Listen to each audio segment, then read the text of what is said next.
hard for people. No, you're good. You're good. See you. So, hello and blessings. Thank you so much for joining me today. It's a pleasure to have you here.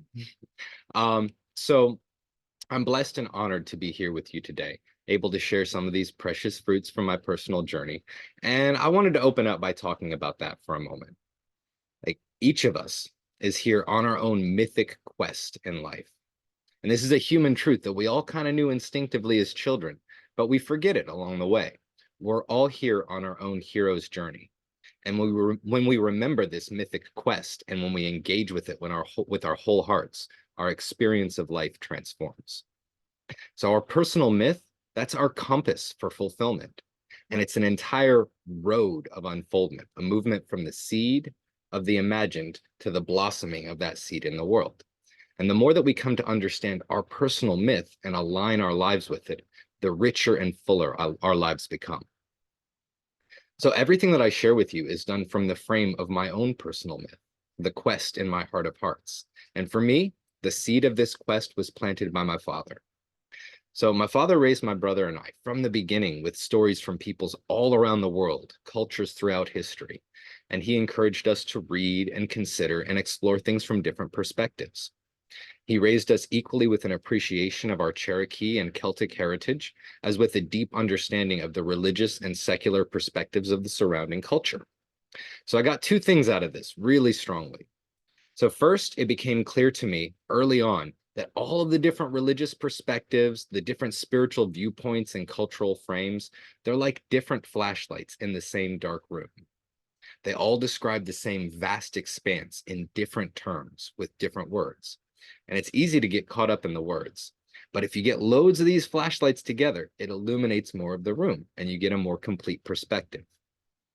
So I began early on to explore every different spiritual, philosophical, and religious perspective that I was able to, not from the perspective of the anthropologist, but that of the mystic.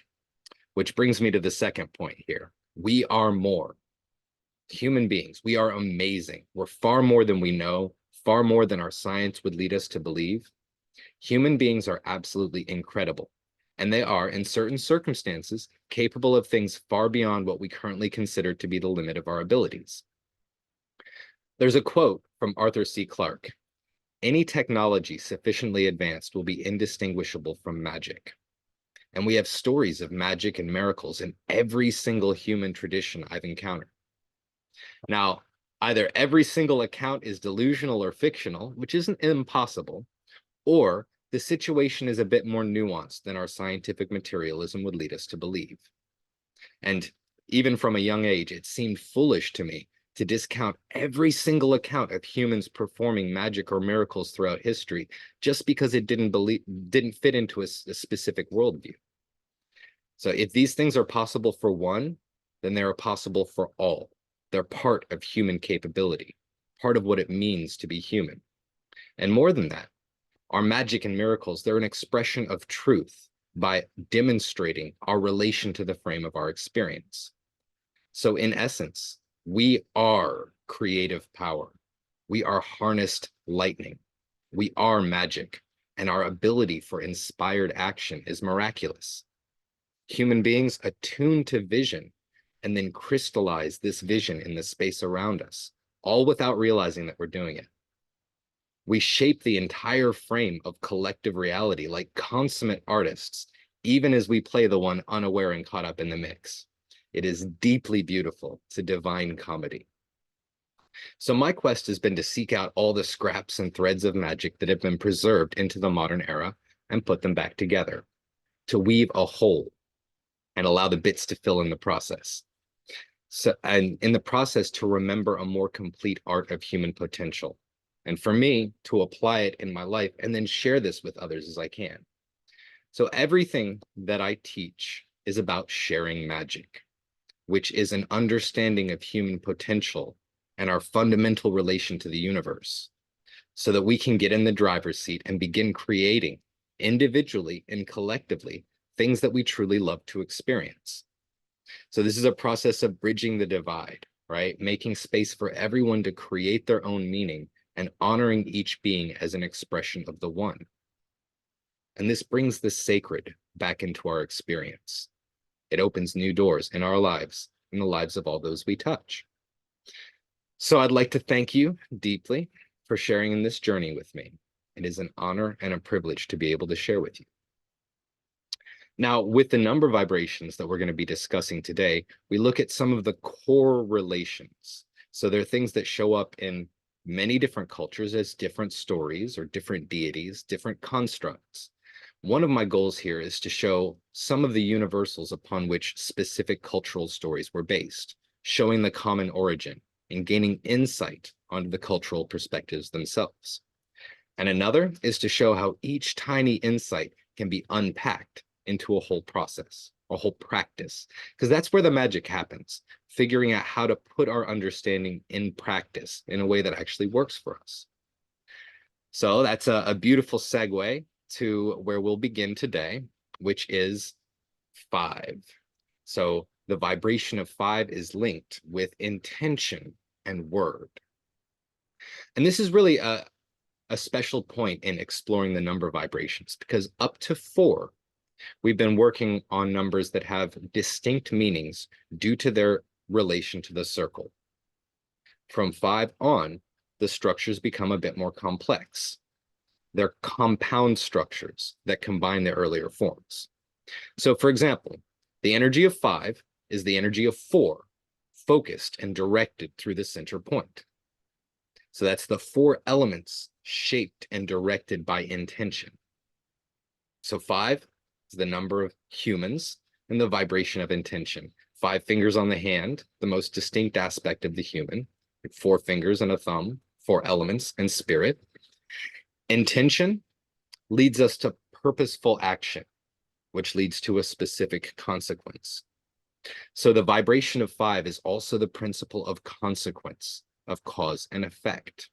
And humans shape the unfoldment of cause and effect with our will as we create in the world. So vibrations of 5, intention and consequence. And ideally, in working with this particular vibration, we can choose our consequences with understanding, with open eyes of what we're creating in the world. So if you remember from our last lecture, 3 is action, it's motion, engagement. It's similar to 5 in that it is active, but 3 describes general motion and unfoldment, whereas the energy of 5 is more focused. So 5 is shaping, creating, gathering the 4 elements into a specific configuration that reflects the purpose for which they were gathered, wielding earth and water, fire and air to shape and create in the world. And because 5 operates from the context of 4 and then takes it in a specific direction, 5 means change. Change is loss, loss of what was. Change is the death of one thing to make way for the new. So people have a hard time with change.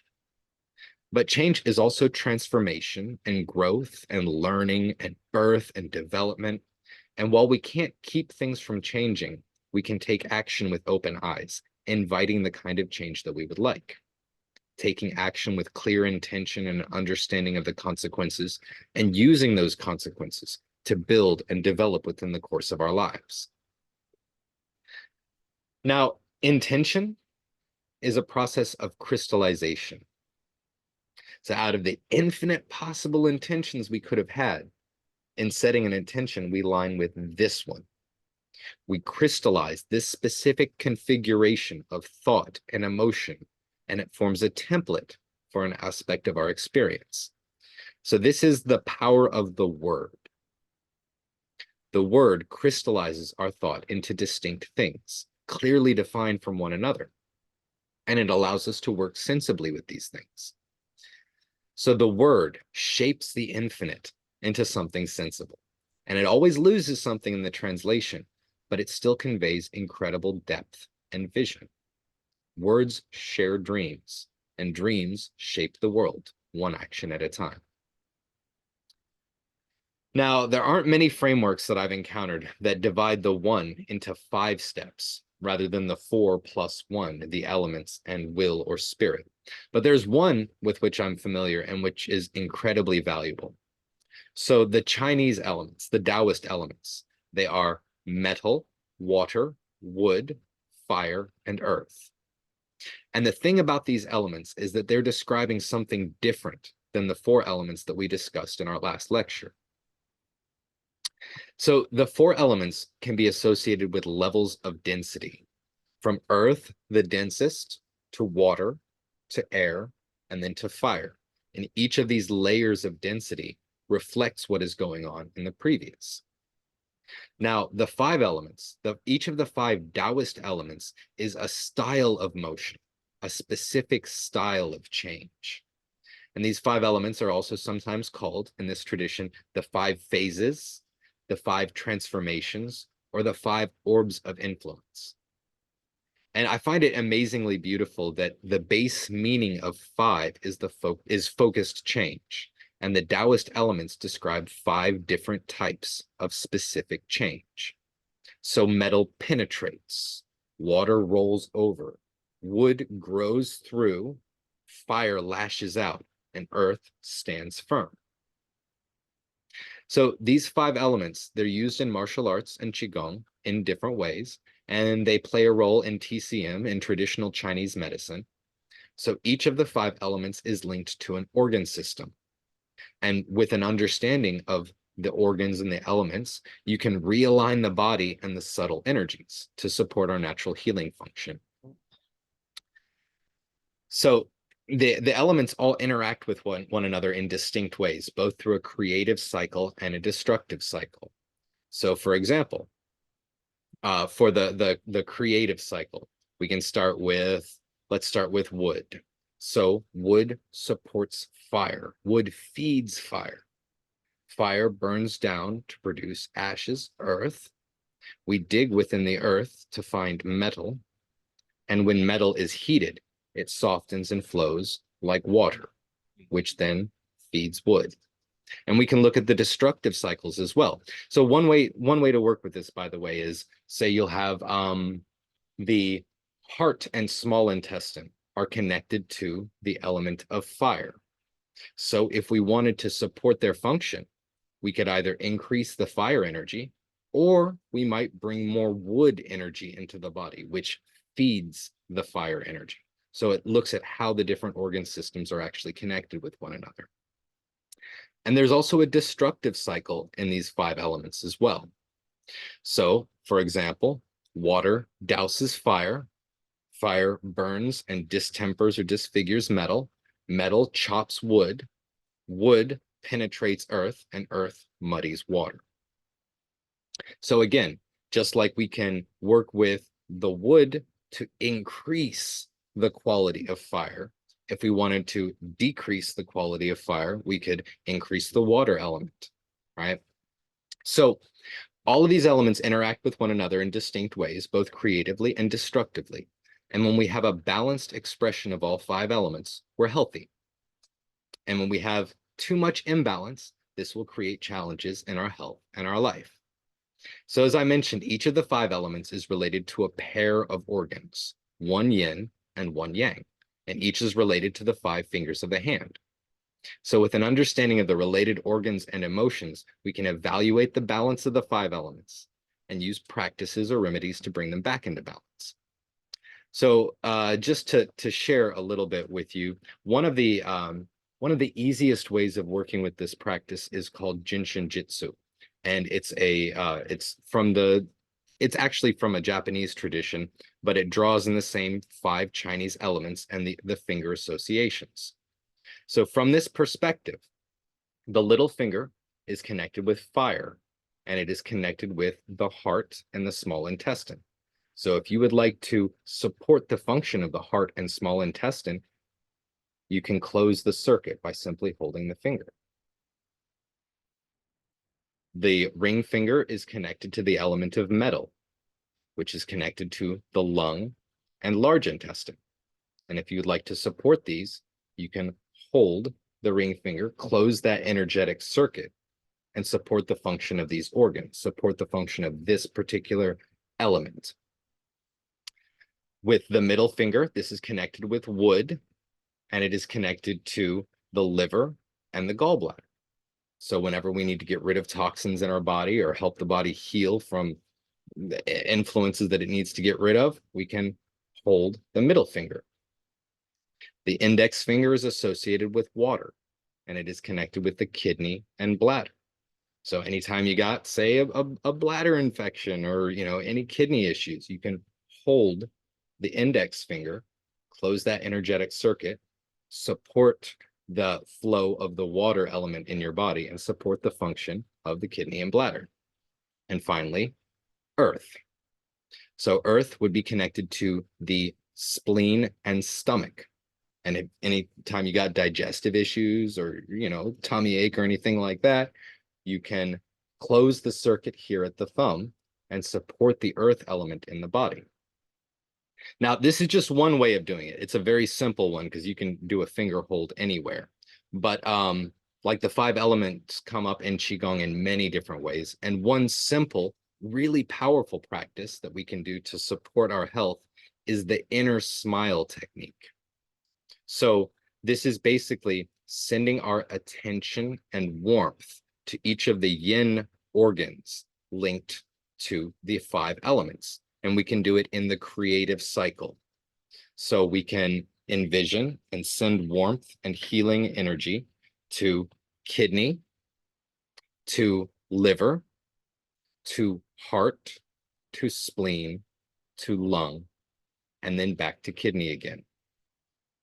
So that goes water, kidney, to wood, liver, to fire, heart, to spleen, earth, to lung, metal, and then back to kidney again, following the creative cycle of the elements. Now, I have all of this in notes with pictures. So for you guys who would like to see a little bit more, that will be included in the replay for you guys. And this is pretty simple stuff as a practice, but it does require a little bit of research just to get a clear view of where the organs are in the body and to understand the creative cycle and how it works together. Thank you, brother. And just by getting familiar with the creative and the destructive cycles and the anatomy, this will give you a springboard for beginning to work consciously and intentionally with the subtle energies in this tradition. So the 5 elements now, they're just one way of understanding the 5 vibration. The vibration of 5 is the art of transformation, one intention at a time. It's connected to intention, word, creation, change, transformation. It's the number of the human, 5 fingers or 4 limbs and a head. And it's the center, the point at the center of the 4 directions. So this point at the center is a point of agency. It's a point of will. With words and deeds, inspired by vision and moved by emotion, we take action in the world and create. We cause, and the cause creates effect. Now, as you can probably imagine, there are many practices that operate in the vibration of 5 because we've got loads to work with here. The word, intention, change and transformation, consequence. So I'll try to briefly share a range of different practices that address this vibration from different angles. First of all, let's touch on single point focus.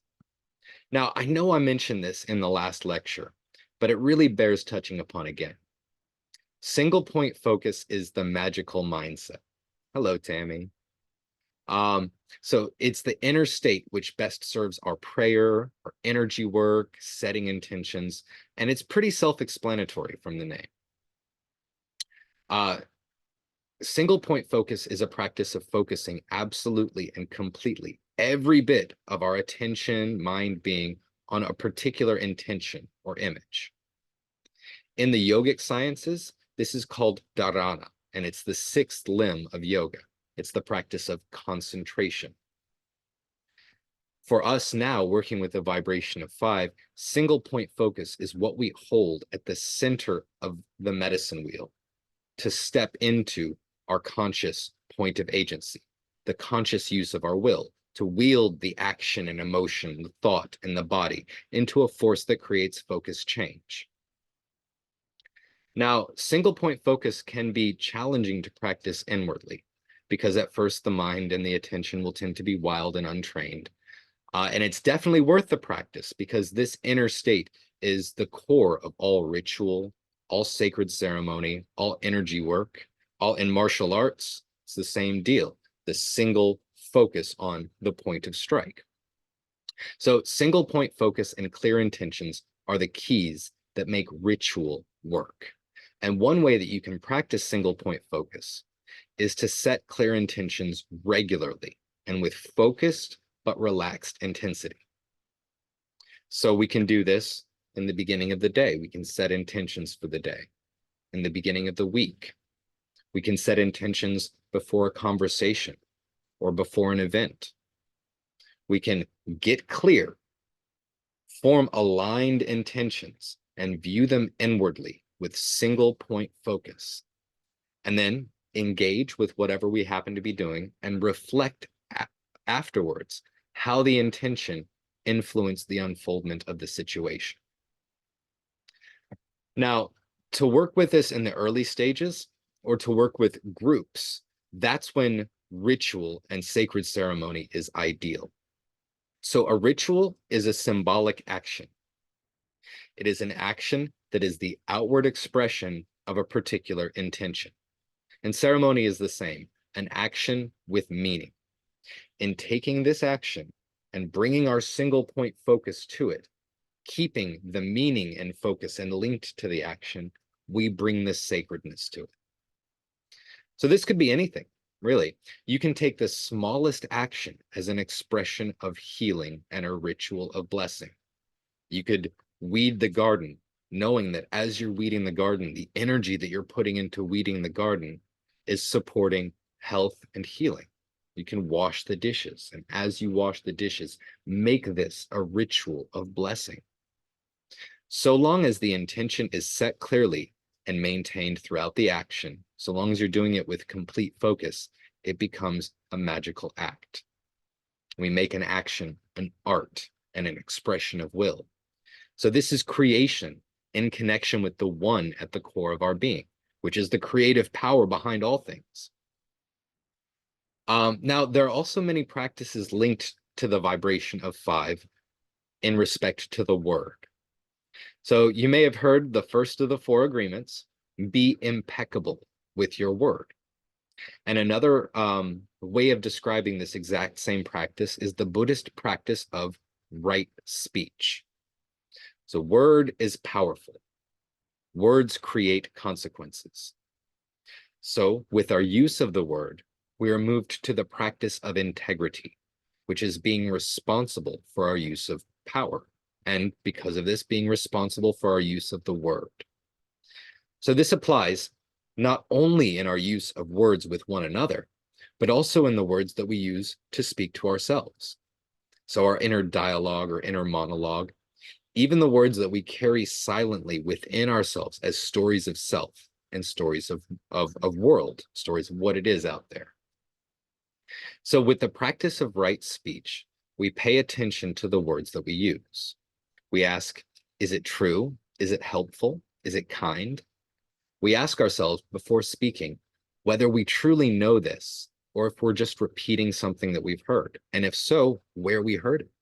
We begin to cultivate consciousness around our use of one of our greatest powers as human beings, intention, word, crystallizing infinite possibilities into a single actual expression by engaging with it. So right speech is a simple practice, but we speak often and often unconsciously. So it's not an easy practice. Right speech requires us to become the inner witness, observing our thoughts before they erupt into words, having more awareness and more conscious choice over when and how these words come through. And this refines our relationship with thought as well through intentional training by slowing down and fine-tuning as we go. Now, I personally, I do this with everything all the time, fine-tuning and developing something in the background. So those around me have gotten used to it. I just slide my inner training into all of the cracks and let it permeate the daily mundane tasks. So if you do this yourself, if you go through a period of self-training, of choosing your thoughts and words more carefully. People will probably look at you funny for a bit because you will show up differently. You will speak differently. There will be a distinct change. But you'll adjust to this new mode, and others will adjust to seeing you show up in this subtly different way.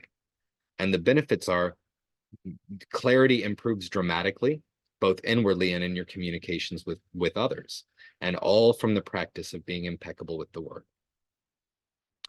So another mastery practice linked to the 5 vibration and linked to the word is storytelling. The world is made of stories. We have the I am, each one of us, and around it, we have a bubble of actual now, the stuff that we can see and feel and hear and taste and smell.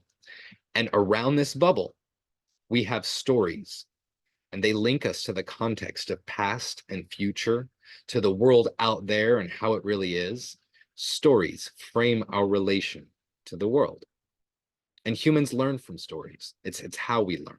We create stories, crystallizing the kaleidoscope of sensory experience into distinct images, recognizing patterns and working with those patterns to create sensibly and intelligently in the world. We remember and layer stories atop one another, and we call this culture. And it forms a whole dream of the world. Now, when we practice the art of storytelling, we engage with this collective dream itself, and we work through it into the personal dream of the listener. So stories shape the world and show us how we can show up in it. And one who knows how to craft meaning in healthy ways, aligned to the needs of those who hear them, this person works in the realm of the subtle vibrations. So the storyteller works on the level of the energetic template, shaping the ideas that call the world into a specific shape. So the stories bring a specific way of unfoldment from potential into actual, and storytellers create from upstream. So we can best practice being a storyteller in our own lives by exploring, when appropriate, the stories that we have around our past, around ourselves, around the world. While these stories are unexplored, we will unconsciously follow their script. We act like the character in the story. But when we can see the story, we come to find out that we've written it. And we're not just the character, we're also the writer, which means we can write it however that we want. So if you'd like to work with this, you can go back over the stories that you have about yourself and the world. You can explore how the challenges that you've experienced have trained you and offered you gifts. You can seek out the joy and the pain and the blessings and the hardship. You can review your personal history, first feeling and processing everything there on an emotional level, and then reminding yourself that no stories are true.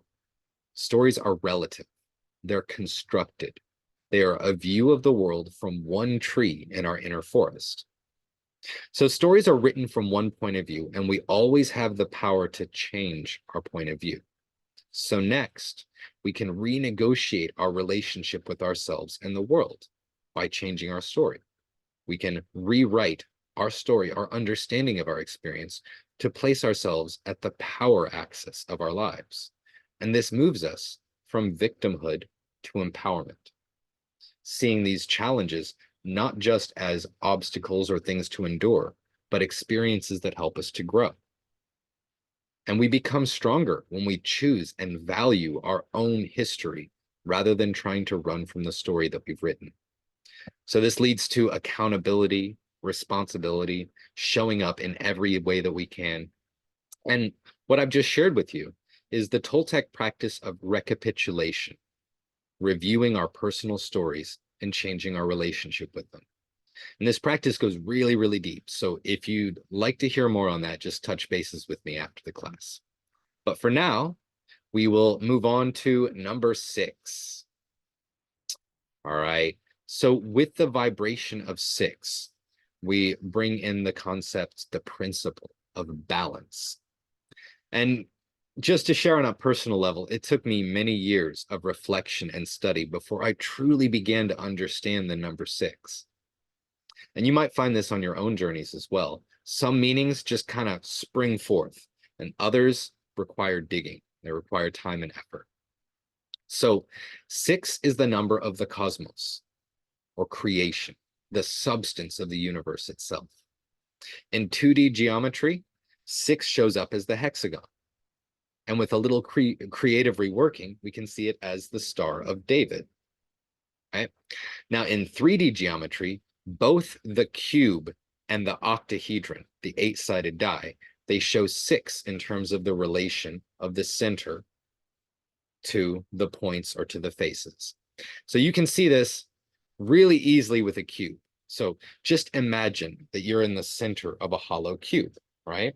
There will be one face above you, one below, one to the left, one to the right, one in front, and one behind.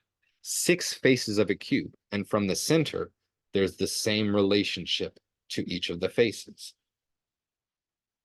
Now, you can see this as well with the octahedron, but it's a bit trickier to imagine just because we tend to be less familiar with this shape. So the octahedron is an 8-sided die shape, like 2 pyramids with their bases stuck together. And if you were to place yourself in the center of that shape so that the points line up with what used to be the faces in the cube a minute ago. So let's say we're facing east. We're inside of this 8-sided die. One point goes to the east, one point goes to the south, one point to the west, one point to the north, one point above, and one point below. And again, from the center, there's the same relationship to each of these 6 points. Now, this may seem to be just a little exercise in visualization, but it's become a major part in my own energy work. And it's very powerful when applied to energy work. So you never know when a little detail or a small insight can blossom into a whole art, right? But for now, we got some colorful details about 6, but what does any of that mean, right? So let's start with the Star of David. The Star of David is composed of 2 interlocking triangles. So you have one triangle pointing up and one triangle pointing down. Now, the upward orientation refers to the masculine, the expansive. And the downward orientation refers to the feminine, the contractive. And each of these is a triangle. So it draws upon the base meaning of 3, which is mind and time.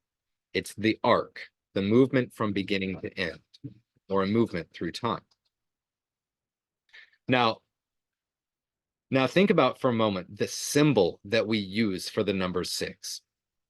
We get our symbol from the number 6 from that. It's an Arabic numeral. We use Arabic numerals. And the symbol was intended when it was created to show an inward spiral. So that's the energy of 6, is the inward spiral, right? So think about the rifling of a gun barrel. Rifling are spiral grooves on the inside of a gun barrel, and they impart spin to the bullet, which helps it to maintain its trajectory as it flies through the air. So that's one expression of the 6 vibration. It's an inward spiral, maintaining trajectory in the arrow of time by making use of the quality of the circle, right? So the spiral is a base expression of the circle. It's the shape that is formed when the center of that circle moves along a trajectory at right angles to the spin. Sounds a bit complicated. Don't worry, I'll unpack it more. So to go back to the Star of David, we have a masculine 3. That's an action of expansion, balanced by a feminine 3, an action of contraction. And the best analogy that I've run across for this is the 2 pedals of a bicycle. One push on the right side, masculine action, one push on the left side, a feminine action, harmonized to create a single overall motion, a single common trajectory resulting from the balance of these two opposing forces played out in time. So we have the vibration of 6 as cosmos, creation, the universe. We have it as maintaining a trajectory and holding a pattern. And we have it as a balanced interaction between masculine and feminine forces expressed down the arrow of time. So the vibration of 6 is the principle of balance, and it's sometimes called the principle of compensation. So there's a balance to the universe. There's a dynamic equilibrium, which brings all things into a global balance while allowing local deviation. And on a human level, this principle of balance, this principle of compensation could be described as what you reap, you will sow. Or I'm sorry, what you sow, you will reap. You will get what you give. What goes out comes back. So we see imbalanced things in our daily course of the world, maybe more of this over there, or good luck right here, and maybe bad luck right there. These are local deviations from balance, from equilibrium, and they show the dynamic equilibrium. So this is a concept that I love, dynamic equilibrium, which basically means a balance in motion. So imagine that you have a glass of water, right? And you saturate it with salt. You put in so much salt that it can't hold anymore, and the extra salt flows to the bottom.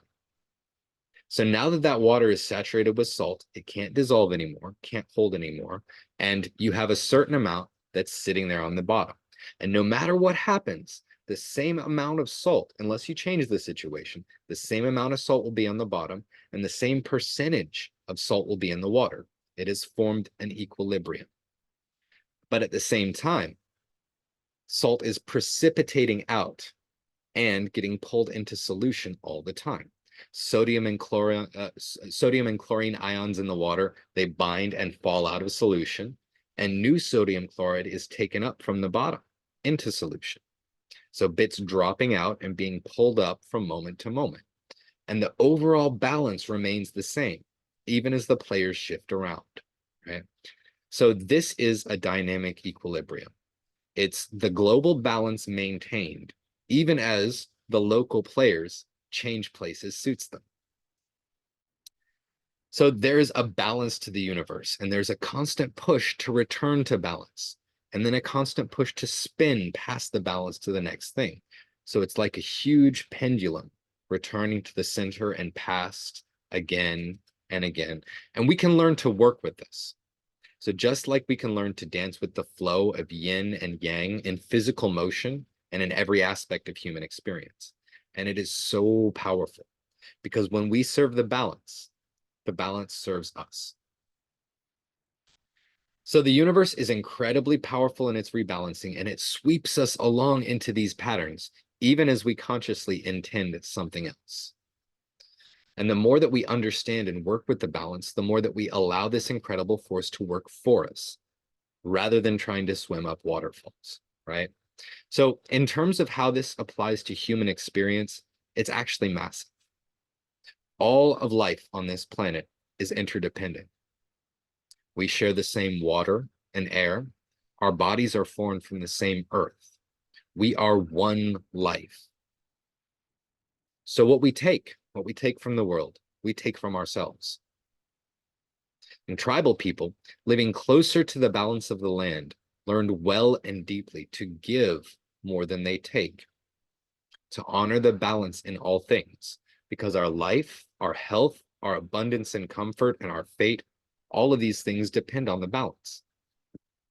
Now, we tend to forget this. Living in an industrialized world with agriculture and civilization, we get distanced from the natural world that sustains us, and we can imagine that we have no debt to the earth for what she offers us. We tend to forget that the right place of humans on an ecological level is to be stewards of the balance, stewards of the land. Now, I love to bring up the Australian Aboriginals here because they show a beautiful example of a different model of relation to the earth. So the Australian Aboriginals preserved their traditions for a long time before civilization came to Australia, right? They honored the balance by tending the song lines for 50,000 years, according to their oral history.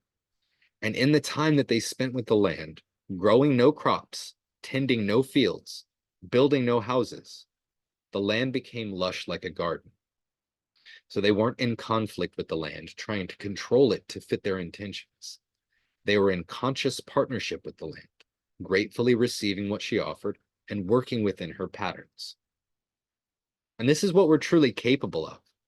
We are, as humans, it is possible for us to partner with the planet so deeply that she provides for us everything that we need, and to use our genius as humans to honor and to preserve the balance, respecting the entire life web that we're dependent upon.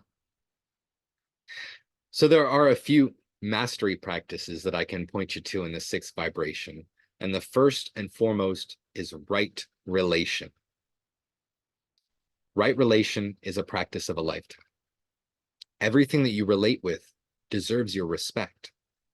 Everything that you are dependent upon, everything that serves you, everything that is connected to that which you are connected to, all of that is a part of you. So we are linked together, life paths interwoven from womb to tomb. And right relation is to honor equally each of those lives, each of those threads in the tapestry.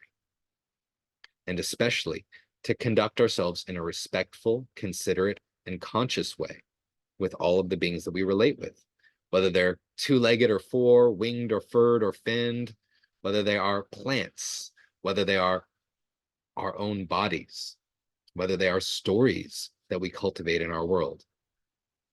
We have an impact upon the world with our very presence, with our life, with the words and actions and the more tangible things that we bring to the world. So right relation is to consider this impact upon every relating, every being, every situation, to act with respect and consideration, recognizing our mutual interdependence, so that the impact that we have on the world is healthy and supports the life web that we're a part of, and the life web that we are in turn supported by. Another way of describing the practice of right relation is conscious relating. And usually when people are learning about conscious relating, the focus is on human interaction first, but really extends to all interaction. And it views interaction as a sacred sharing between expressions of spirit. So that invites us to be honest and real, to learn and practice authenticity and humility, and to relate in a human way with other human beings, which it requires a lot of maturity.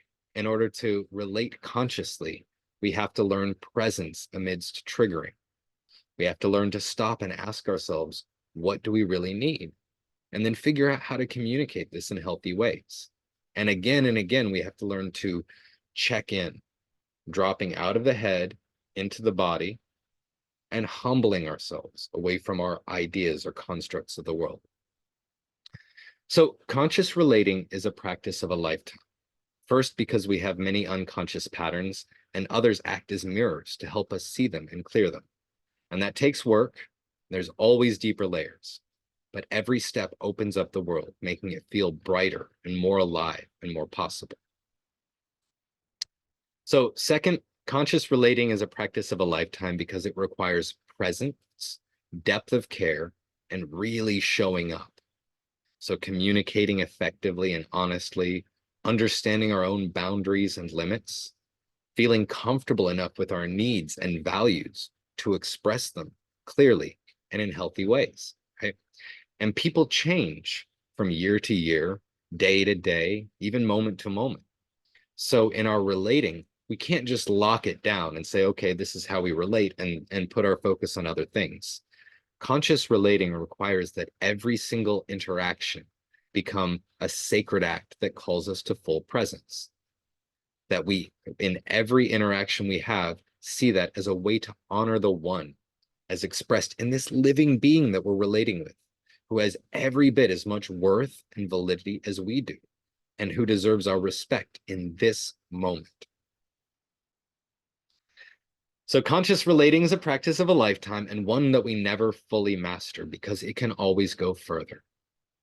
So in my own practice with this, I do the best that I can throughout my day to extend this conscious relating to my body, to my breath, to the animals and plants that I encounter, to the earth herself, to the people that I live with, if I've missed sharing that one, but every aspect of the world in all the ways that I can.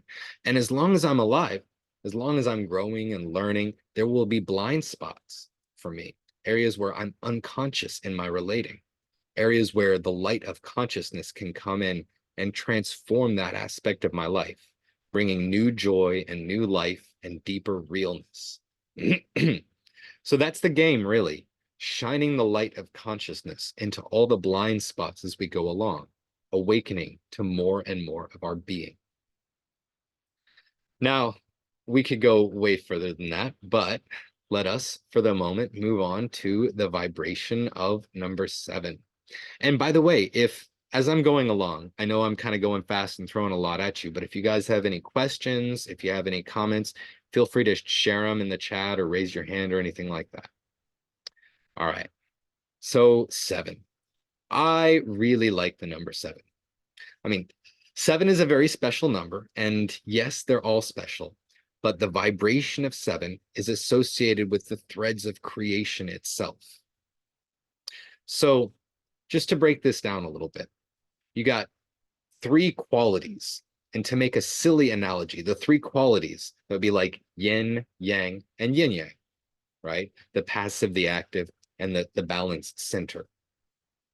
To make a silly analogy, you could describe these as the 3 primary colors, right?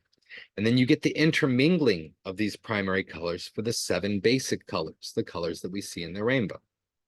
And these 7 basic colors, they're like the paints from which the images of the world are formed. So the images themselves, the shaped configuration of these colors, these threads or energies, these are reflected in the 12, in the faces of the manifest world. And these 3 bits, the arts of the 3, the 7, and the 12, these are core for human potential. They're preserved in Western magical traditions, in the Hermetic philosophies, as thaumaturgy, which is ritual, that is an art of 3, acting as the point of agency, linking source and earth, and then taking it and doing this with it. Then 7 is linked to the art of alchemy, which is the art of transformation. And when we understand the 7 base vibrations, we can integrate them so they're balanced and healthy, or we can strengthen one or work much more intentionally with the underlying energies or threads of creation. And then astrology is an art of the 12, and that's linked to understanding the cycles of the manifest world, the cycles that we, as part of the life of this world, are embedded within. All right, now, I know that was a really abstract introduction, and I apologize for that a little bit, but only a little bit. So there are many cultural expressions of 7 that we use all the time without realizing it. So, for instance, our 7-day week is one of them. And this makes sense when we think about the cycles of the moon, because the moon takes about 28 days to go in a full cycle, and it is visibly different each quarter. So you have 4 7-day periods that mark out the 4 phases of the moon cycle. And the 7 days of the week, it's not exactly 28 days, it's a little bit off, but the 7 days of the week are about as close as you can get to lining up the days and the months. Month, by the way, if you're not familiar with this, the word month came from moon cycle. So we have months because earlier on, before we've adjusted it to the solar calendar, that was a way of keeping track of the cycles of the moon for planting and such. So in addition to the lunar association with the 7 days of the week, each of the days of the week is associated with one of the traditional planets. And the traditional planets, from the perspective of astrology, are those that can be seen without the aid of a telescope. So that is everything up to Saturn, planet-wise. And we get 5 planets and 2 luminaries, right? So the association of the 7 days of the week: Monday, day of the moon; Tuesday, day of Tyr, the warrior god, so day of Mars; Wednesday, Woden's day, the day of Odin or Mercury; Thursday, Thor's day, the day of Jupiter.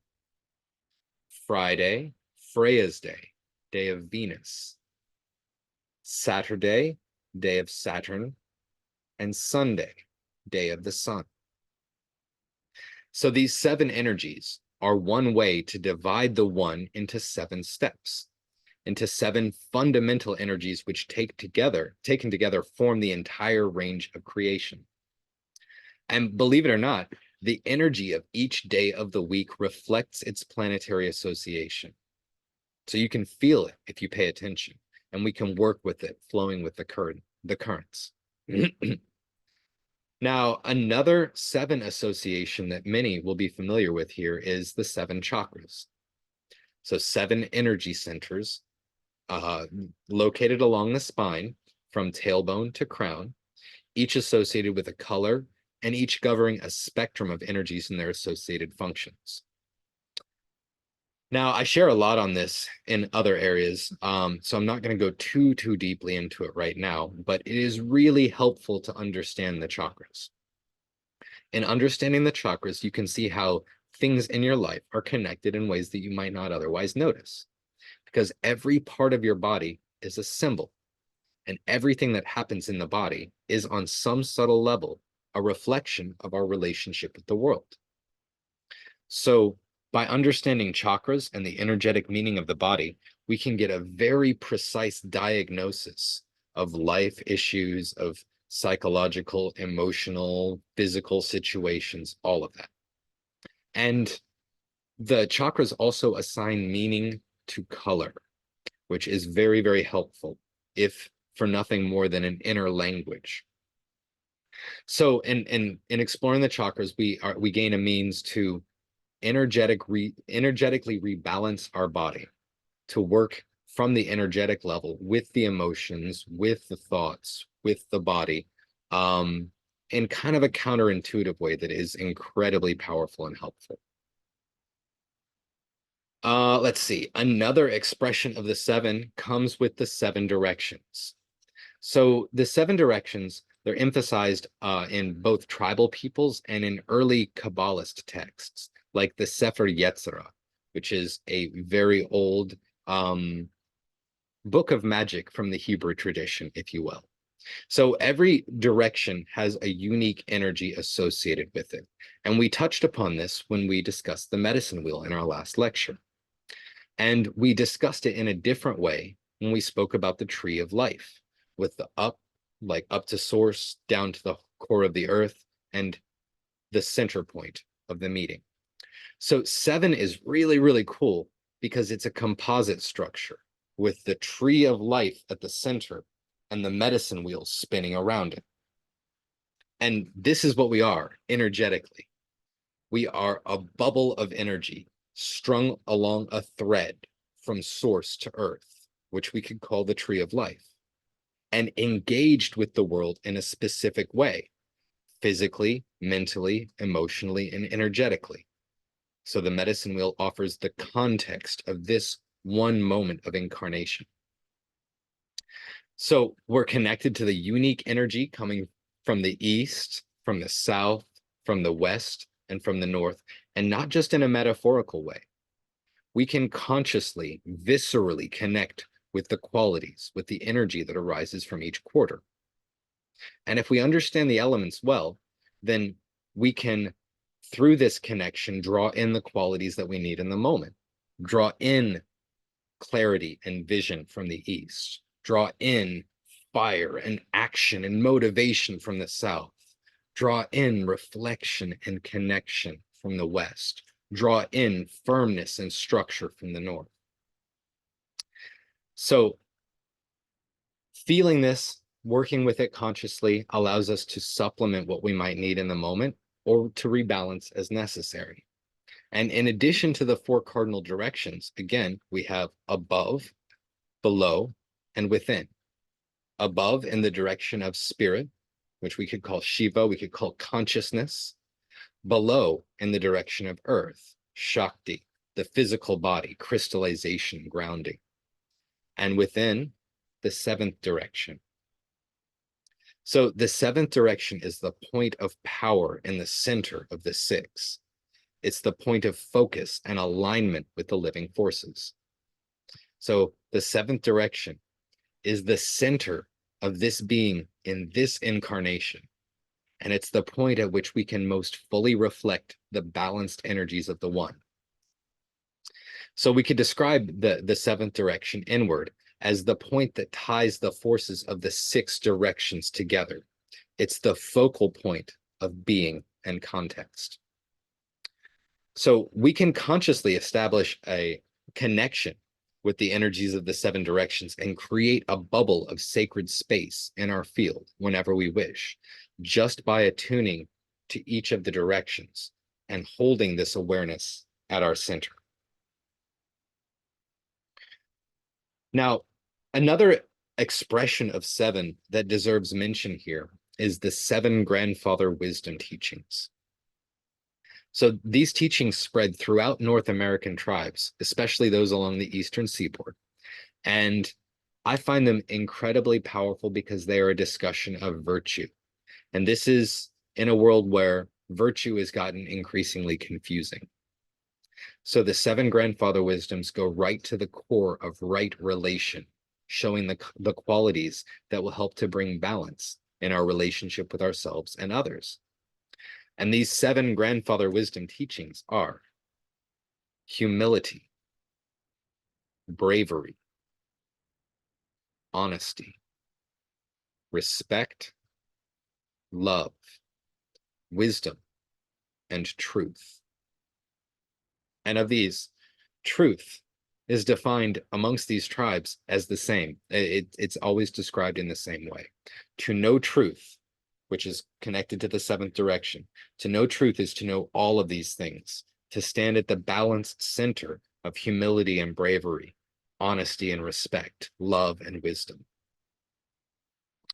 Now, I've shared with you a few different perspectives, and they sound very different from one another. The planets, the chakras, the directions, the seven grandfather wisdom teachings, but they're all expressions of the same thing. So you can link the planets, one with each direction. You can link the chakras, one with the planets. And the days of the week already fit very well with the planets, as I've described. I like to use them as well as reminders to cultivate each of the seven grandfather wisdom teachings. So my own personal practice for this is for each day of the week, I meditate on one of the seven grandfather wisdom teachings.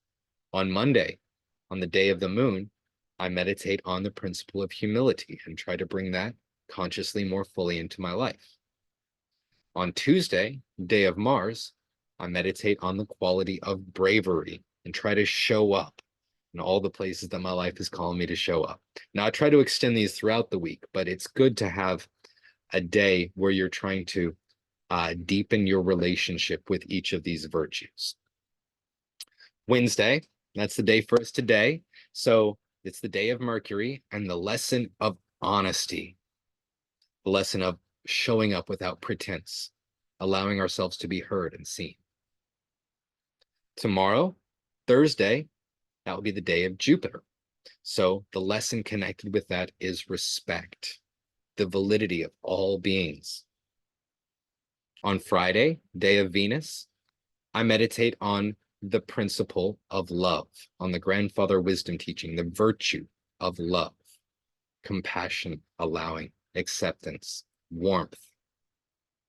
On Saturday, day of Saturn, I meditate on the virtue of wisdom, which is in a way prudence, knowing how to take action now so that we're creating situations that we would like to experience in the future. And Sunday, day of the sun, the inward direction and the lesson of truth. Now, these are personal relationships. These are not universal. So different people could make different assignments and that could work just fine for them.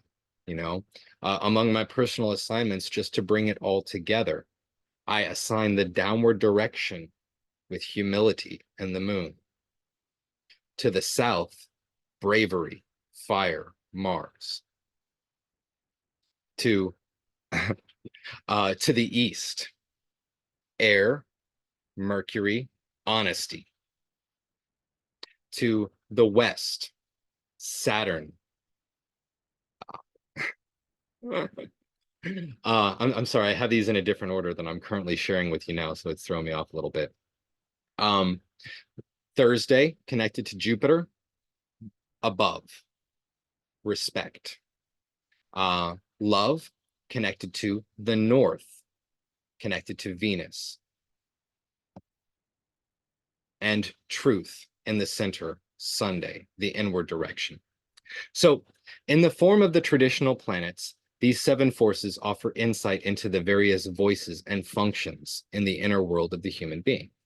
So that's Mercury as our thought and language, Mars as our will, passion, and drive, Venus as our values and enjoyment, and so on.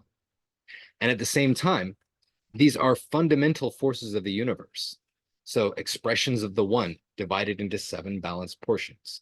And at each level of division, the parts engage with others at the same level, the seven planets interacting with one another, as well as with the more fundamental levels, each planet connecting with the three qualities, each planet connecting with the four elements, with the two polarities, and all of these engaging in a unique and distinct way with the one. So it's not important to learn all of these different ways of looking at it. I love to. I love to look at these different perspectives and find the overlap. But for any one of us working with this, it's only important for us to find one that actually works for us. So chakras are cool because they allow us to tune into a specific frequency and they allow deep wisdom about the function of our own body. The seven directions are awesome because this is the level at which we engage energetically with our environment, where we move beyond this little bubble of self and key it into the dreaming that surrounds us. And the seven grandfather wisdom teachings are so beautiful because they help us to learn the highest and most evolved lesson of each of these qualities and to cultivate it in our lives. Now, to bring it all together, the vibration of seven is associated with the principle of resonance. So our frequency, our resonance, keys us into a certain kind of engagement with the world. And it can be found in that center point that links to all of those threads. So whatever frequency we hold at our center, right at the heart, that will shape our entire connection with the world. So this is what people are talking about with manifestation and such. And it is just the way that the world works. We create a little bubble of actual, and we call things forth into the actual from the sea of potential. We call them into our experience because we are aligned with them.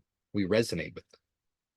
With resonance, we do this on an unconscious and incredibly powerful level because human beings are at a very deep level keyed into the unfolding frame of reality.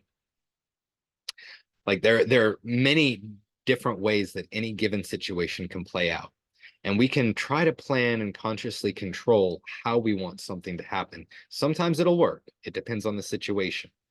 But in the background, the emotions and stories that we carry within us will invite a specific unfoldment. They'll invite a specific outcome unconsciously. So they form a baseline frequency, which reflects everything in our field, including the misaligned bits. And everything that is misaligned will jangle up against things and create friction. We will project our misalignments into our experience of the world. So this causes us to create challenges for ourselves in our lives. And until we learn to release a particular misalignment, we're going to encounter the same kind of issue again and again from different angles. So we're aligned with this outcome on an unconscious level. And even if we're consciously working towards something else, until we address what in our frequency is aligning with that outcome, we're still going to experience it. So regardless of what regardless of how much we try to fight to make something different happen. This is why clearing out our misalignments is actually way more worth our time and energy than trying to consciously manifest specific things. So alignment. The vibration of seven is the alignment in our engagement with earth and spirit, and the seventh direction as an expression of all directions formed into a whole and reflected as a point of agency. This is the center of integrity, finding our right and balanced relation with the world on all of these levels. It's our point of engagement of this being with creation. So if we can clear this point of all heaviness and fill it with light and joy and peace, we invite the highest and best expression of our experience in all moments. And this is actually, it's amazing how deep it goes. I don't talk about manifestation in the common way because I don't like the idea of pushing the universe around with lower vibrational intentions, requiring that things turn out in this specific way from our finite perspective, right?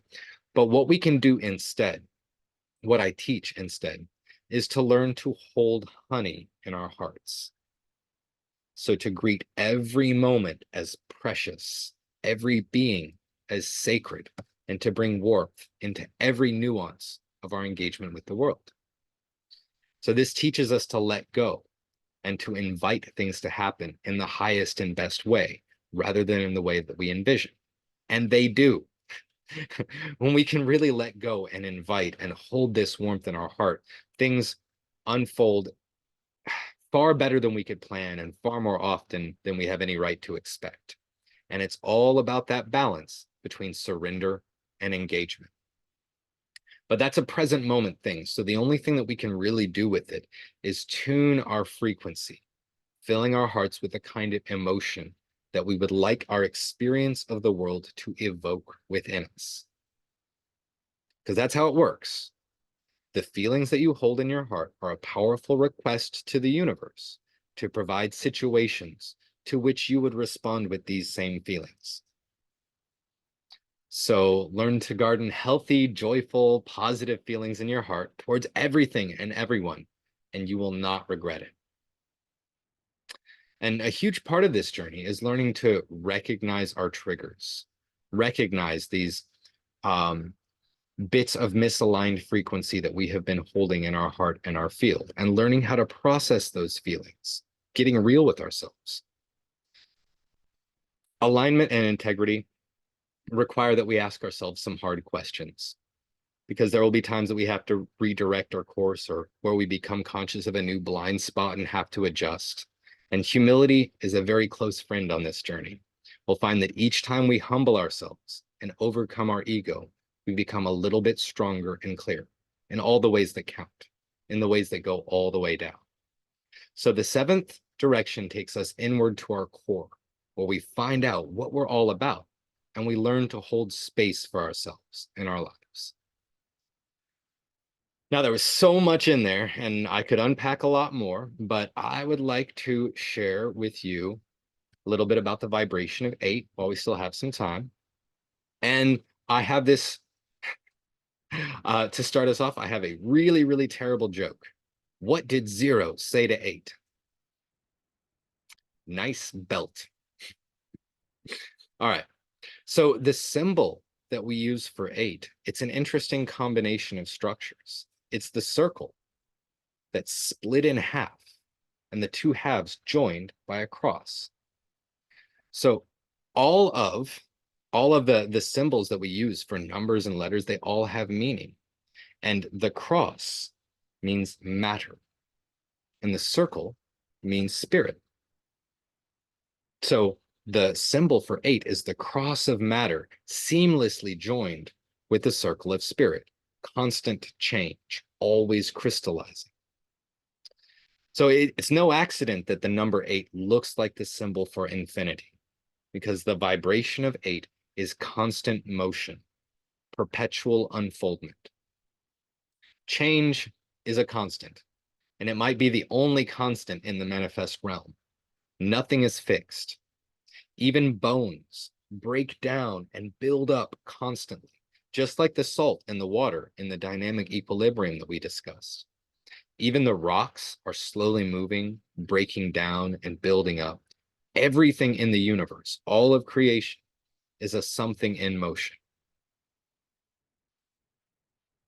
So the universe is in a state of perpetual unfoldment, falling forward down the arrow of time. And the same could be said for our lives. The seeds of the past unfolding into the now and growing through time into mighty trees. And throughout it all, the cycle continues, forming a spiral dance, each turn around the spiral, creating the foundation for the next. So sometimes working with this vibration, working with practices here, I think of it as trails of light that we leave in our wake, trails of impact that build and accumulate over time. Every single day, every single action leaves a groove, which makes it easier to do that same thing later. Each action builds momentum for its continuance, and every moment trains us for future moments.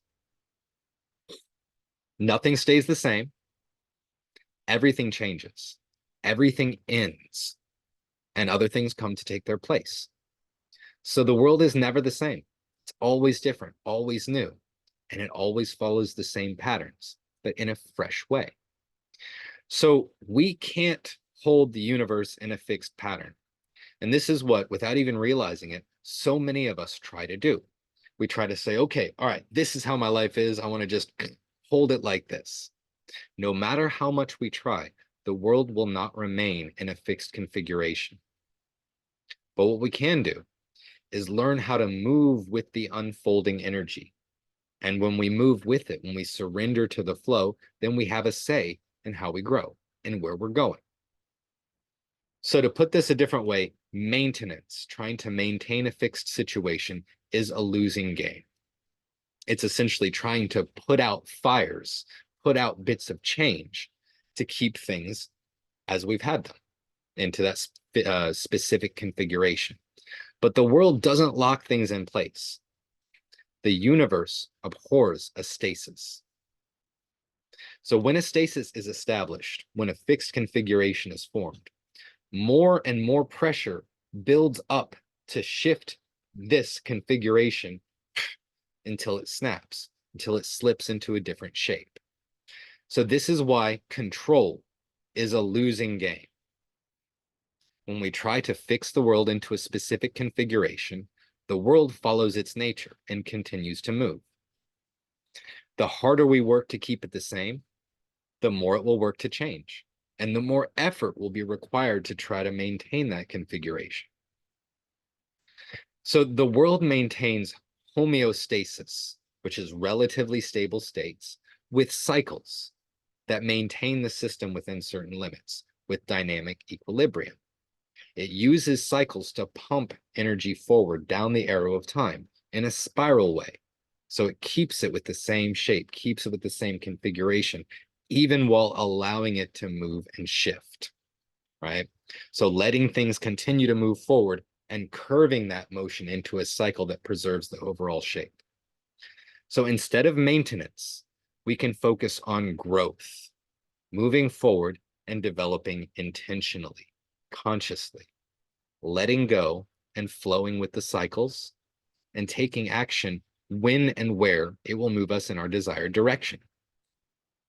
So this is the energy of 8, constant forward motion, curved into a circle, always moving, but maintaining the same cycle of seasons or phases of the day, same cycle, different year, same cycle, different day, each day layering upon the previous and creating a moving foundation. So again, we can't stop things or hold them still, but we can consistently put energy towards the development of the things that we care about towards what we value and what we would like to support in our lives. So we can each day use this unfolding energy to build and grow and cultivate that which we value, that which we honor and serve in our lives. So working like the practices of the 8 vibration is working with this principle of perpetual unfoldment. And it's all about growing things in our lives. So first huge key to working in this space, if you would like to grow something in your life, offer it warmth. Okay, warmth, and just think about it. Think about the kind of warmth that you would give to a baby or to a kitten or to someone that you love, right? It's attention, it's care, it's joyful engagement, you know, warmth from the heart. Whatever you offer warmth to will grow, and you will grow in relation to it. And in addition to our relationships with other human beings, this also includes our body. We can offer warmth to our body and it becomes fitter and more capable. We can offer warmth in our explorations of a skill or a body of knowledge. We can offer warmth to the other living beings that we share our space with, you know, to pets or plants or spaces in nature. We can even offer warmth to consciousness itself. Now, in fact, the same force that I'm describing now as warmth, you could call the light of consciousness. And whatever you place your consciousness on will grow in your experience, and you will grow in connection with it. So every action is training, every moment rippling forward into the future, and we can consciously, with every action, create a little bit more, building a little bit with each turn around the spiral. We can build and cultivate and develop and support whatever we truly value in our lives a little bit every day with warmth, with the light of consciousness, with showing up, right? Now, you guys have probably heard this bit before because I've shared it in a little post to the side, but showing up is an incredibly powerful practice, and it's a subject all in itself. So again, the world is a something in motion. So we don't dance with it by only thinking or feeling. We don't dance with it only energetically. Action is a big part of it. So when we feel warmth and we offer warmth to those that we would like to grow in connection with, it doesn't stop at well-wishing. It means showing up. It means taking action that reflects this warmth and depth of care. So consistently showing up is the expression of actually valuing something or someone in your life. It's how that value, it's how our valuing is expressed in the physical. And again, it's not just for our relationship with other human beings. We got our relationship with our body, and our bodies grow stronger and fitter as we give them warmth, as we activate them with the light of consciousness. And that requires getting moving, engaging with the body, activating it on the physical level, as well as the level of emotions and the mind and the energies. Working with the body to keep, like regularly, to keep this relationship active, open, and alive. It's showing up. Showing up in this instance is keeping the light of consciousness running through the body, continuing to offer it warmth with action and effort and attention and movement and emotion. So when working with this principle of perpetual unfoldment, we learn the art of showing up cycle after cycle for those things and those people that we truly care about. Taking action to build and grow that which we care about, body included, knowledge, skill, relationships with people in our lives. And over time, with conscious practice, we learn to become a pillar of this warmth. So we learn to establish a bubble of this supportive energy in all our relations, conscious and aligned with our values. And on a practical level, this means becoming aware of our creative power and learning our values in clear terms so that we can moment to moment keep the two aligned, keep what we're creating channeled in the direction of our values. So this also means learning the fine art of surrender, because the universe is leading the dance here. Regardless of whatever plans we envision, it is a collaboration to ride the currents of the universe and allow it to support us. Now, the 8 vibration is expressed in a few different cultures, and I'm going to be sharing just briefly a couple of aspects that I will be expanding upon later on. So I'll be doing a future lecture on both the runic 8 here and the I Ching. And these are both areas in which the vibration of 8 is expressed. So there are 8 trigrams of the I Ching, and in the runic 8, the runic alphabet, there are 24 symbols in the runic alphabet. Each one is a sound and a meaning, and they're grouped into 3 cycles of 8. So each of these 3 cycles of 8 actually describe a journey through one of the shamanic worlds. So this offers a really deep and complex map, and it will be worth a whole lecture when we finally get to it. So 8 is also associated with the 8 phases of the moon. And this is a really beautiful illustration of the one divided into 8 steps, each step having a distinct appearance, a distinct phase of the journey, and a distinct quality in the overall experience of the journey. And again, you guys are probably getting tired of hearing this, but everything follows the same circular journey. That circle, that expression of the one, all of the number stuff that we've been talking about has been looking at that circular template from different angles. So when we describe the vibration of 2, we're looking at that circular template divided into yin and yang, into 2 steps. When we looked at the elements, we looked at that circular template divided into 4 phases, into 4 elements. And we can take those elements and divide each one again. And we get the circle divided into 8 steps. And that gives us a yin and yang phase for each of the 4 elements, each of the 4 phases to the cycle.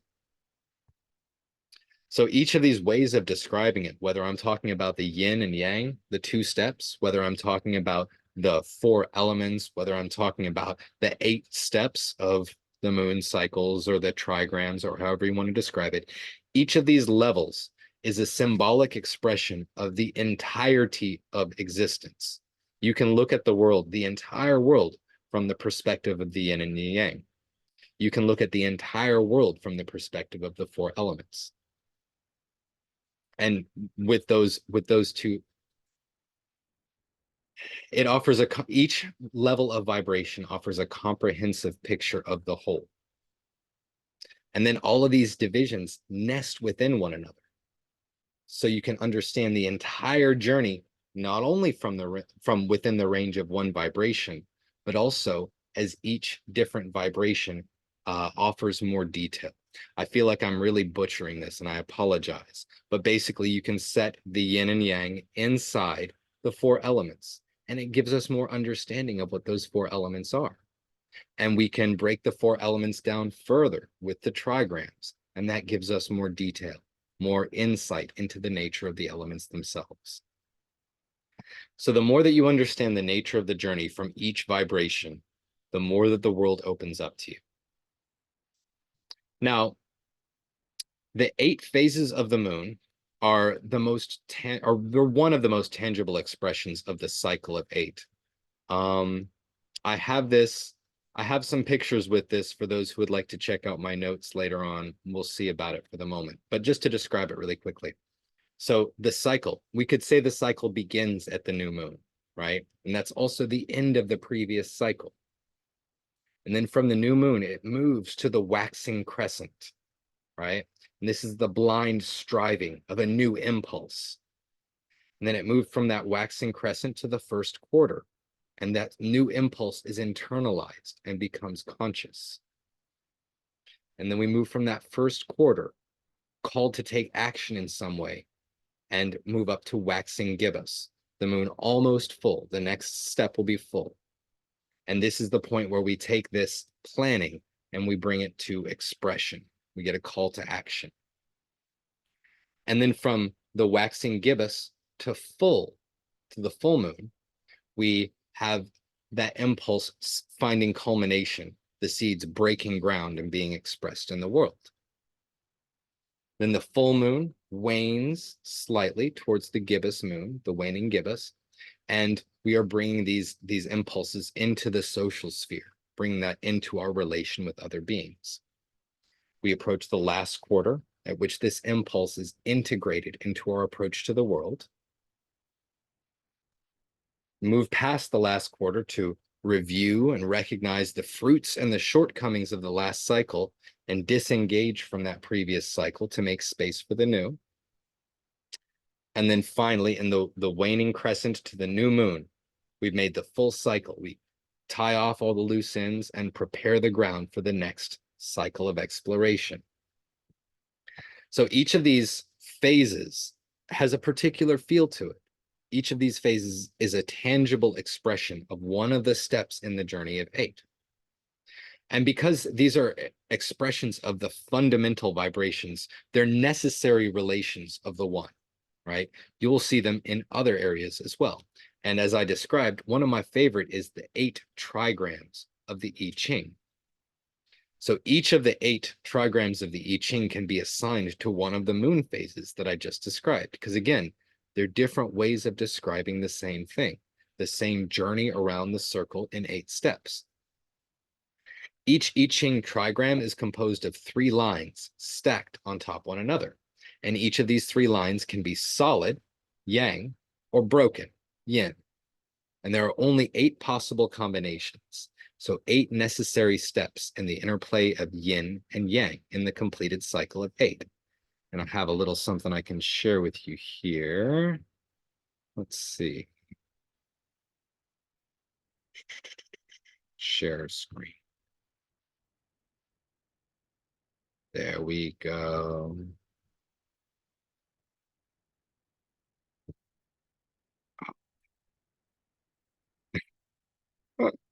Okay.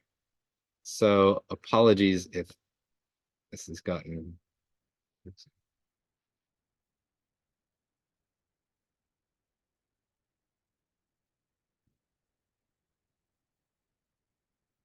Dang it. I have just messed myself up here.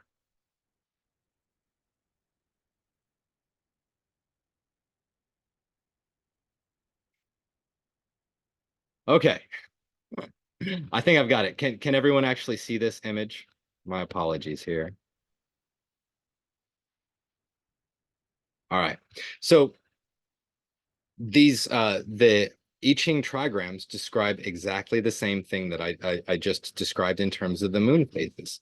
So we have here the symbol Earth, 3 yin lines, the most receptive. And then it moves around to thunder. So the Earth would be connected with the new moon. Thunder is the initial, the beginning motion. And then fire, it developing to the waxing half moon. Moving up into waxing gibbous, we have lake, we have yang, and then softening right at the end. And then moving up to full moon, 3 yang lines, the brightest that it gets. And then from the full moon, it begins to wane. So we get the yin action coming in here. And this leads from heaven to wind, to a soft and flowing dissemination of the energies. And then to water, yin, yang, yin, as it softens and sinks down towards the new moon again. Mountain, the final little bastion of light as it sinks to the new moon. Now, I apologize because I don't really feel like I explained that one all that well for you guys, but we'll just work with it here. So thunder of these describes the first entry of the light, the movement to the waxing crescent, and then fire as we build the light and move towards the first quarter, lake as we move towards the peak, heaven in the culmination and the movement towards dissemination, taking this new energy and sharing it out into the world. Then wind, a soft, steady pressure, a releasing as we move from the full moon towards the waning gibbous. Water as we fall towards the last quarter. Mountain, a little fortress of the last bit of light with the waning crescent. And earth as we fall to the new moon in the deepest yin. So if you understand these cycles, they'll help you to navigate the world very much in the same way as understanding the 4 elements, but with an additional layer of depth. So learning the quality of thunder, for example, it teaches us immediate, quick action, spontaneous initiation. And each of these qualities that we learn, they broaden our repertoire to bring forth the kind of energies that are needed by a particular moment, by a circumstance. So wind teaches us to gently and steadily shape the situation. Water teaches us to bend and flow around. to penetrate and surround and know a thing from all sides. Fire teaches us to generate passion and excitement and collective action, to share the vision with others. Lake teaches us to soothe and to channel our energies constructively. Heaven teaches us to shine the light. Earth to receive the blessings. And mountain shows us how to hold fast and steady. So just as we can learn to draw upon each of these energies, we can also use this map to contextualize our journey in healthy, empowering ways. So to get a sense of where we are in a given journey, like say we're at a new moon phase, we're pulling inward, it's a quiet time, nothing's coming up, if we understand that new moon phase is a point of fertile receptivity, then we can flow with it and allow ourselves that deepest yin motion, and allow, by surrendering to the yin, yang to begin its rise naturally and authentically without having to force it. So when we have context, we can position ourselves consciously in our journey in a way that works with us. And it's really amazing to see how each energy links to and naturally shifts to the next. So especially when this translates to styles of action, styles of thought, styles of communication, different ways of working with our experience. Now, we can take this even further with the runic Aether. And don't worry, I'm almost finished up, guys. So the runic Aether, as I described before, it is the Nordic alphabet, and it's called the Futhark, just like Aleph Bet was named from the first couple of letters. The Futhark is named from the first 6 letters in their alphabet. And there's 24 runes, 24 letters, each with a sound and symbolic meaning. And it's similar to the Hebrew alphabet, actually, in that each rune has an outer image and an inner meaning in terms of the symbol. There are 3 groups of 8, 3 eta.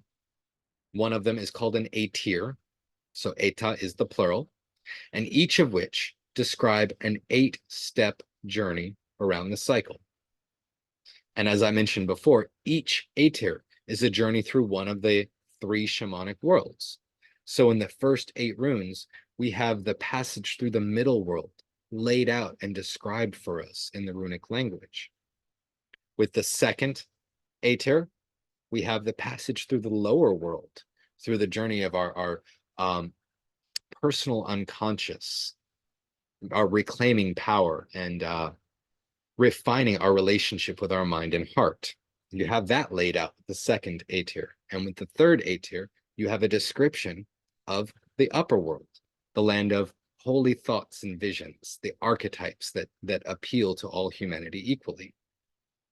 So this is way deeper than we're going to be able to get into today, but let me know if you're interested in a full lecture on the runes, because that one is going to be coming soon.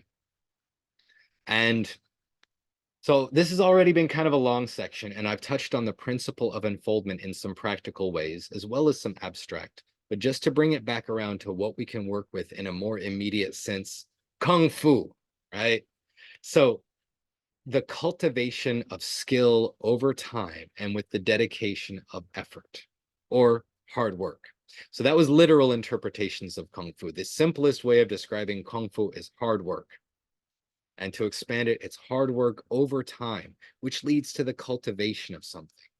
So consistency, showing up, and being clear in our values so that we can build and grow what we truly care about.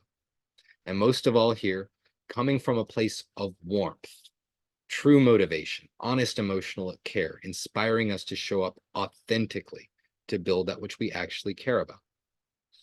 Now, I'm a huge fan of working efficiently. And although this vibration sounds like it's all just work, you can really work the cycles to get more done with less effort expended. Like your energy is always going somewhere, and you have many places where you would like for your energy to go.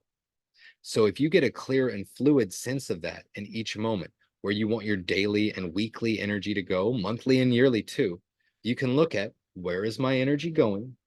Where would I really like it to go? And then figure out how to smoothly meld the two together, aligning it with what you want. So if you keep present around it, you will find ways within the current context of your life where you can show up for the things that you care about. And it grows from there. So you'll reclaim the power to show up a bit more in other areas of your life as you become aware of new blind spots. So in the yogic sciences, this is called tapas. This is the fire of continual refinement, constantly building something, constantly refining or developing or growing in a very conscious and intentional way. Because we're changing all the time, one way or another. So this change can either take us into a more aligned configuration due to the efforts and attentions that we apply, or it can help us to slide into a less ideal configuration due to neglect.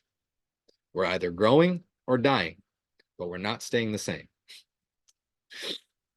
So with moment by moment awareness of where our energy is going, we can begin to craft the cycles of our day so that we can fit things in when we have the natural time and energy to accomplish them. So this is following the natural flow of energy. And again, to do it efficiently, we have to present moment be very clear about our values so that we know where we would like that energy to go, what we want to support and grow in this one moment, in the eternal now. Now, the key with the 8 vibration, and this is linked, you'll remember me hearing it from the 7 vibration as well. The key with the 8 vibration is the balance between engagement and surrender. So we have to be clear enough about what our values are so that we can adapt to changing circumstances, surrendering to the flow of energy while remaining centered in those values. And this is an art of learning to flow with the currents and letting the current take us where we want to go. So again, 8 describes perpetual motion, perpetual unfoldment. It describes a constant source of change, which is a constant source of energy that can be directed as we choose. So if you'd like to play with this, follow your rhythms. Give yourself permission to be building and growing something all the time in every moment. Practicing skills, refining attention, following a line of contemplation, intentionally cultivating and developing that which you care about in every single moment. So this is, if you were to apply this and unpack it in your life, this is DIY Zen monk training. This is personal shamanic training. And it makes you weird, straight up. But it also makes you very, very alive and brings all of this consciousness stuff out of concept and into experience. So I encourage you to try to make use of all of the precious time and energy that you have to build towards the future that you wish to experience, even as you learn to listen to yourself and flow with your natural inclinations and the needs of the moment. But every moment that we have is an opportunity to train, to refine, to grow in knowledge, to develop strong, healthy connections, to offer service. Every moment is a precious blessing to be savored and a gift to make use of as we see fit. And we can dedicate the living now to inwardly building and developing and healing and integrating and growing and maturing in every way that we can, seeing this as our first responsibility and finding the sweet spot of life where we let this force of perpetual unfoldment be a wind in our sails and we ride it to where we want to go. All right.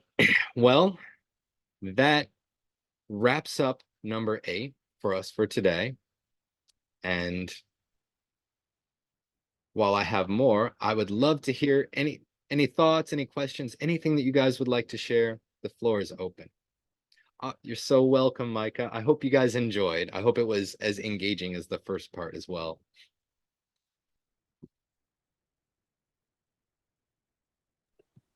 Thank you so much. It was wonderful as always. I'm very grateful to be able to attend these.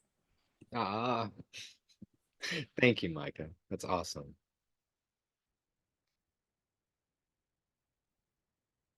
All right. Anybody else? Any questions? Any comments? Anything? All right. So for those of you who are tuning in from a distance, if you would like to know more, feel free to reach out. Again, I'm Israel Bausman. You can find me on Facebook. You can find me on LinkedIn. I offer courses, Pathways in Consciousness courses that teach how to work with your breath, how to process emotions, how to use the energy of presence and attention, how to renegotiate our relationship with ourselves, how to use the power of word in really freeing and liberating ways, how to tune into the intuitive arts and the use of vision. It's broad, but it's just the human arts, what is possible for every single one of us. So again, feel free to reach out. Anything you want to know more, I'm here. Thank you so much for joining me today. And we will be continuing for part 3 in 2 weeks' time. So in 2 weeks' time, we'll be discussing 9, 10, 11, and 12. Awesome. You're so welcome, Tammy. All right. And unless there's anything else, I'm going to go ahead and yes, sir. I will share the replay with you as soon as I have it uploaded, and I will share my notes as well, so you can go back and I've included some pictures in the notes that I wasn't able to share with you. So got you covered. Thank you. Thank you. You have a great day too. Will do. Will do. Okay. And I think blessings to you as well, my friend.